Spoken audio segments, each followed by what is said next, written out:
Okay, well, the camera's turned on, but it doesn't seem to be All right. working. All Okay, right. so, We're going to start okay. the interview pretty soon. So right now. So today is October 13, 2016, and it is about 4:17. We are at my house in Boise, Idaho. I am Charles Taylor, and I'm interviewing my grandpa Doug for our Storyteller Expedition Oral History Project. The purpose is to identify someone who represents good character traits. Now for question 1. Can you tell me about where you grew up in the early stages of your life? Sure, Charlie. I grew up in Santa Ana, California, which is down in Southern California in Orange County. And we first lived at a little house in the south part of Santa Ana. And then when I was, I don't know, about 3 or 4 or 5, we moved to a big house on the edge of town. And we had a huge basement underneath the house, and we had 5 bedrooms upstairs and a large garage and a garage attic where we played. And we had lawn and trees, and so I eventually got to mowing the lawns and doing things around the house. But it was a nice area, and right across the street we had orange groves. In fact, the orange groves would go on for like a quarter of a mile. And sometimes when we guys were maybe not quite so good, we would choose up teams and we'd go into the orange groves and have orange fights. We'd pull off the oranges and throw them at each other. But it was a good place. We had BB guns and we were able to shoot those around and had slingshots. And so, yeah, it was there was a lot of room. There weren't too many people around. Mm-hmm. Now, who was in your family when you were growing up? Did you have any siblings? Who were your parents' names? Yeah, well, my parents' names were Laura, was my mother, and Wilfred, my dad. And my sister Joyce was 2 years older than I was, and my younger brother Tony was 6 years younger than I. And so we had 3, and we had plenty of room in our house for the family. Mm-hmm. What were some various hobbies you had other than shooting BB guns and throwing oranges and all sorts of fun stuff as a kid, up to an adult? Well, my dad made a little push cart that you could use in those soapbox derby races, and then he put a motor on it, and so I could drive that around a little bit in the house and in the streets, and then when I got to be older, I really was interested in cars, and so I only had $250, and I bought my first car for $125. And then I spent the other $125 for a year's worth of insurance. And then after I had the car for 2 weeks, I dropped the transmission. That means that I broke it. And so then a friend and I took it apart, and we spent 6 months with the car all in pieces until I got it back together again. Anything else you did with cars? Sounds pretty interesting. I had a number of cars, and I was kind of a hot rod driver, and we were continually taking them apart and fixing them. And I had one car I really loved. It was a little 36 Ford 3-window coupe, and it had a big Studebaker V8 engine in it. And I had 3 different rear ends for high speed, middle speed, and drag racing. And so I would change those out, and so the car was often in pieces. But I learned a lot about how to work with cars and how to do things, and so I enjoyed that a lot. Did working with cars help you find any jobs or any other hobbies? I don't think so, but it was. I mean, I didn't drive for Uber with it or anything like that. But it taught me a lot about cars and machines and tools, and so my dad was really good with tools. We had saws, and we built things with wood, and so when I was married and we bought a big house in Alameda, I put all those skills to work for many years to refurbish the house, the electrical system, the plumbing, and all that, because I had learned how to use tools when I was younger. How was school for you as a kid and all the way up to college? Well, it started out in our neighborhood. We were just a block away from the grammar school, and that was kindergarten through sixth grade. And so we could just walk down there and even come home for lunch. And it was a very friendly environment, and not too many children in the school. And then for junior high school, I rode my bike to a junior high school, which was only, maybe a half mile or a mile away. Mhm. And then we went on to high school, and my father was very much of a fan of tennis, and so he encouraged me to play tennis, and I had tennis lessons. And then in high school, I got on the junior varsity team and played against other teams, some other schools, and that was interesting and fun. And then when I got to college, I played a little recreational tennis, but college was difficult because at the time I was going to college, the favored job was an engineering job. So if you had an engineering degree, then you were guaranteed to get a good job and at a reason, pretty nice salary. So I took all kinds of mathematics. I took 3 years of mathematics, and they were always Monday, Wednesday, Friday at 8 o'clock in the morning. Ugh. And that was really hard. Then I took physics and chemistry and all those kinds of things. But it turned out that I really wasn't suited to be a mathematical kind of a person, and so I went back to economics, where I always got A's, and graduated with an economics degree.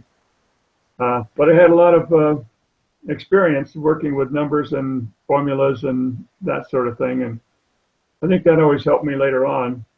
Then I went to graduate school at Stanford and ran into some of those those mathematical courses again, which I ducked around and barely scraped through. But the other courses in marketing and transportation, all those kinds of things were interesting and not so hard. It was a great experience, and then I finally went to work. Mm-hmm. So how do you think your community was at Pomona? Was it a good community? Was it a bad community? How did it impact you moving into your working age? It was a great place to be as an 18 or 19-year-old person. I forgot to say that after high school, I went into the Marine Corps for 6 months. Oh, yeah. And so I went through boot camp and then the infantry training, and then finally down to Florida for a few months. And it was all about getting trained at the end to be an electronics person working on aircraft. And it turned out that was really boring. But anyway, the experience of boot camp and the infantry training were really great. And my father had a wonderful thing he said to me when I headed off to the Marine Corps. We went down to the bus station with our duffel bags, 4 of us, we were friends. And he said, "Son, you're about to find out that the average American is not what he's cracked up to be." And it really was quite a mixture of people. There were people from farms in the Midwest and some black guys from Columbus, Ohio, and then a couple of us in California, and it was quite an experience with different kinds of people from what I had grown up with. But anyway, Pomona College was great. It was small enough so that you knew everybody pretty much, and you knew everybody in your class, which was only about 300 people, and then you begin to meet the upperclassmen, and then as you moved along, you also welcomed and learned to deal with the younger people. Mm-hmm. And it was an environment where you were encouraged to do well, because pretty much everyone was striving to do well and to learn and to work through their courses. And so that community encouraged you to do well, and it encouraged you to work hard, and it was good. So So, what was your first job? Well, after I left Stanford, well, my first job, when I got out of college, I went to work in a bank for the summer, and that was pretty boring. I was a teller in a bank, and I learned a little bit about how a bank works. But then after that summer, I went to graduate school of business. And when I graduated, I went to work for Pacific Bell Telephone Company. And I was lucky because my uncle, my father's brother, was in charge of a big chunk of the telephone company in Southern California. And so I think that kind of helped me to get my first job. He didn't directly do anything, but the fellow who was recruiting us was a friend of his. And so I think maybe I got a little help that way. But the first job was in operator services, and I was in a group where there were 3 men and 400 women. And at that time, that was before affirmative action came along. And at that time, the men had the better jobs and the women had the jobs, so they had to work harder and didn't get paid as much. So that was interesting to be in a great big unit of people. And at that time, the operators had to use cords and plug the cords into these sockets in what's called the switchboard in order to connect calls. And then they had to use a funny little machine to put timestamps on an IBM card. And that was how calls got billed later on. And anyway, it was, and then for directory service, if somebody called 411, the call would go into a place where people sat with big phone books. And they had to flip through the phone books to find the number that the customer wanted. And all that changed during the time I was with the company. I worked on different parts of the computer systems that replaced the old switchboards and replaced the paper telephone directories. And it was an interesting time. We were all working with new technology, which at the time we really didn't know much about. So we had to learn as we went. And we got bigger and bigger computers. And at one point, for a couple of years, I was buying all the computers for half of California. And so I dealt with the vendors, and we always had to buy the biggest computers that IBM announced. And so if they said we're going to have an announcement, a week from Friday, we would always put in what we call the first day order for several or 4 of the biggest machines that they had. And then when the machines became available, we had to we had to learn how to use them and program them to do the work we wanted to do. And anyway, it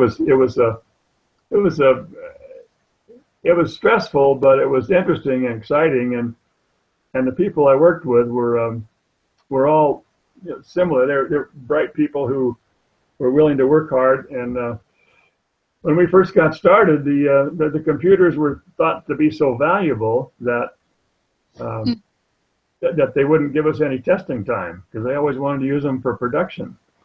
So we had to do our testing late at night or on the weekends. And then finally we got some good testing arrangements so we could test most of our stuff during the days when we were working. And that was quite a step forward for the whole programming group to be able to do that. So can you tell me about what character trait make a good environment in work? Ask me that question again. Sorry, my computer's dinging around. Can you tell me what character traits make a good working environment? Well, character traits in the people, I would guess just pretty much honesty and people who would keep their word, and people who would show up and and try to complete the work that they were supposed to do. Like we had people who had to test their programs in the middle of the night or on the weekends, and that wasn't a lot of fun. So you needed people who were willing to do that work and come in and work pretty much on their own and get the job done. So I guess honesty and being willing to work, those are really important. Hmm. Is there a time in your life when you had to use good honesty to tell the truth? Well, yeah, there were projects that had been promised, not by me, but had been promised to one of our user groups that we would have this project done and it would be working by a certain date. And usually the projects were delayed, and you had to step up and say, look, we just can't turn this thing on whatever the date was because it's not ready. And so that was always kind of traumatic, but you that you knew it just really wouldn't work, so there wasn't any point in trying to turn it on and have a whole bunch of people use it and fail. So yeah, you have to do that. Hmm. Now I'm going to ask you about a couple of character traits other than honesty. What does compassion mean to you? If you sum up the word compassion. Well, it means being considerate and kind to other people. And there are situations when one of the people I worked with, or one of the people who worked for me, had problems at home or with their wives or with their children, and you just had to understand that and give them as much slack as you could, so they could deal with those problems that really weren't of their making. But so that's compassion to me, is kindness and being considerate of other people. Mm-hmm. Making a kind of connection. What was your experience having young kids at your house, and what was your experience at home? Well, we had, as I say, a big house in Alameda, and it had a big basement with a wooden floor, and we had a pool table down there and a ping pong table. And so we would have some of these birthday parties, and I would bring home this computer paper, and we'd tape it all to the ping pong table and have a party, and the kids would all be drawing on the computer paper and eating cake and ice cream and whatever. And then as the kids got older, they would come over, and the boys would be playing pool down in the basement with our pool table. We also had, we were in a neighborhood where there were a lot of big families. And next door, the people had 8 children. And so we always had babysitters. But we had some of the younger people coming and going because of the large families, and because our children John and Steve were playing with the other kids. So they were in and out of the house. But at that time, we were only a block from the park and a block from the school. And so the kids had a lot more freedom than I think you do now. We weren't as worried about dangers to children, and they riding over to the park, and they had a swimming pool there, and they could swim at certain times. And the school was right there too. So the kids got a lot more freedom, I think, than you have now. Yeah. So, can you tell me about a time in your life when integrity was key? Well, it kind of gets back to talking about those projects I worked on and I was managing, and when they had been promised by other people that they would be working by a certain date, you'd have to just go to them and say, look, guys, this project isn't ready. I mean, this big computer system you want to use, we're still testing it, and it just isn't ready for you guys to use yet. And you had to do that, because if you turned on one of these systems and it didn't work, well, you'd have hundreds of people kind of stranded and wasting their time. Mm-hmm. So there's an example. Mm-hmm. And I kind of want to talk about now, what provoked you guys to move to such a nice place as Sun Valley? We were lucky because Ann's father built a house out here where we're now living in, I think in 1969. And so once the house was built, we would come up in the winter for a week or so to ski, and then come up in the summer to hike and ride bikes and stuff. And so when I got early retirement in 1990, we were saying, well, where should we go? What should we do? And we decided we would come up here. So the fact that we had been living, vacationing here for many years made it seem like a good place to move. What's your take on all the tourism in Sun Valley?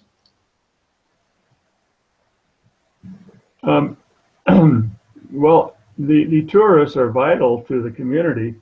We wouldn't have clothing stores and ski shops and bicycle shops and grocery stores, and we wouldn't have all that if we didn't have tourists. And so we have some busy times. You probably know that July and August are the busiest, and then it's also fairly busy in December over the Christmas holidays, and then through March for the skiing.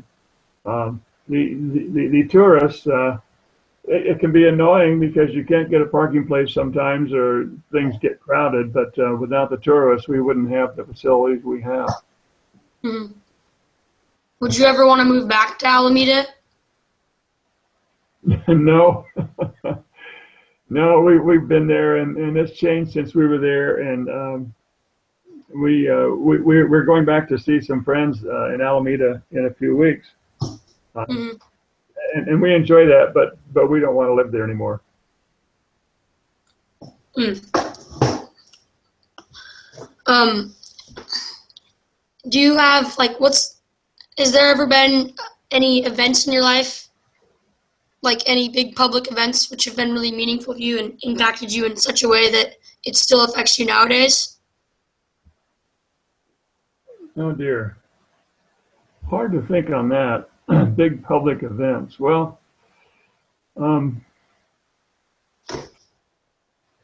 let's see. What kind of an example would you think about with a big public event? You mean like a concert or a play or like a disease or a war or a concert or a play or anything? Well, my 6 months in the Marine Corps was very moving. It was a real insight into some other kind of life that I didn't live, and I am glad I had the experience, and it's something that a lot of people don't have and don't understand. How do you look at war now? What's the difference between how you look at war now than how you looked at war before you went to the Marine Corps?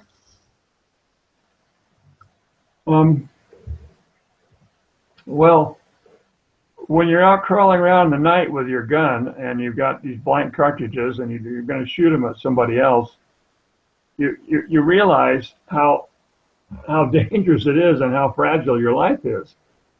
So it becomes very personal, and you realize that if you're out there in a war yourself with a rifle or whatever, that it's a very scary thing, and you just might not come back. And so you think about war as something that's not just impersonal, that these guys are fighting, but that the people who are in the middle of it are in a very, very dangerous position. Well, thank you. That's about it for my questions. Well, good. I hope you get a good grade on your interview. I think I will. Thanks a lot. Good. Bye. Okay, Charlie. Well, and it's recorded, right? So you can use it? Mm-hmm. Hope so. Yes. Okay. Well, thanks, Grandpa. Well, take care, Charlie. Goodbye. Goodbye. push stop.